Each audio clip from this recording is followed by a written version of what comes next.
Seules quelques affiches de candidats collées ça et là rappellent que le Bénin est en pleine campagne électorale. Une campagne spéciale du fait du coronavirus. Par rapport à la situation sanitaire que nous vivons aujourd'hui dans le pays, nous faisons des rencontres de proximité de 10 personnes maximum avec respect des distances.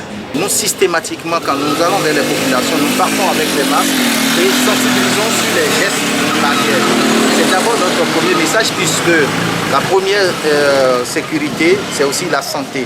C'est quand nos populations sont en bonne santé que nous pourrons les avoir pour pouvoir travailler au développement de notre arrondissement et donc de notre commune.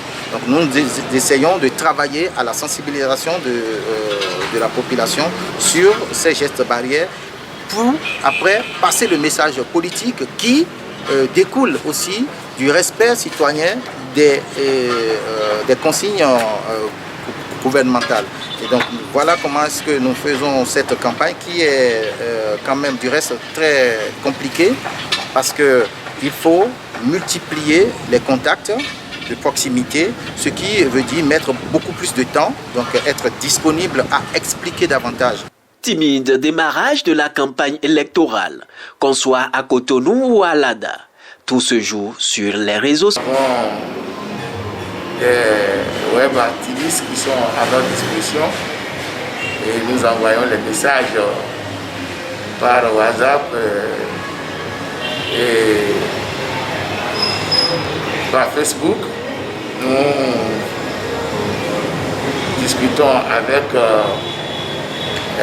les militants via les réseaux, dans les groupes, dans les forums, etc.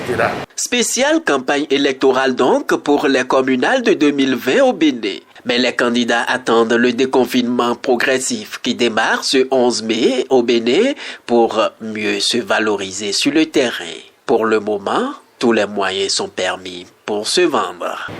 La première chose qui est importante pour nous,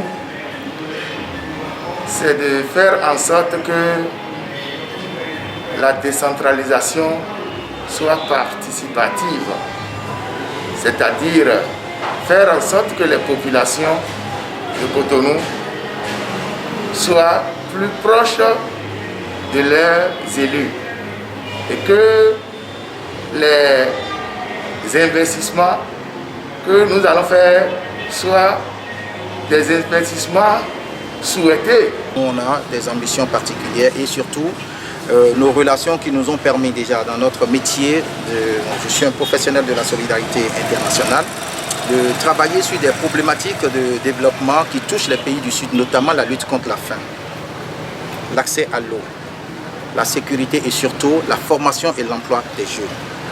Et venir dans un conseil communal, c'est de faire profiter de ces compétences-là et toujours ces atouts que nous avons eus de par nos partenaires internationaux et faire profiter cela à notre village et surtout à notre commune. Donc nous venons d'une part pour apporter ce que nous avons eu comme connaissance et partenariat à cette commune, redynamiser le partenariat nord-sud pour permettre à Alada, donc la commune, et à Ayou en particulier, de pouvoir bénéficier d'un rayonnement de l'un de leurs fils. On en a déjà connu et donc c'est pour densifier davantage aussi ce partenariat. Pas de meeting ni de grands rassemblements comme les Béninois en sont habitués à chaque campagne électorale. Covid-19 oblige.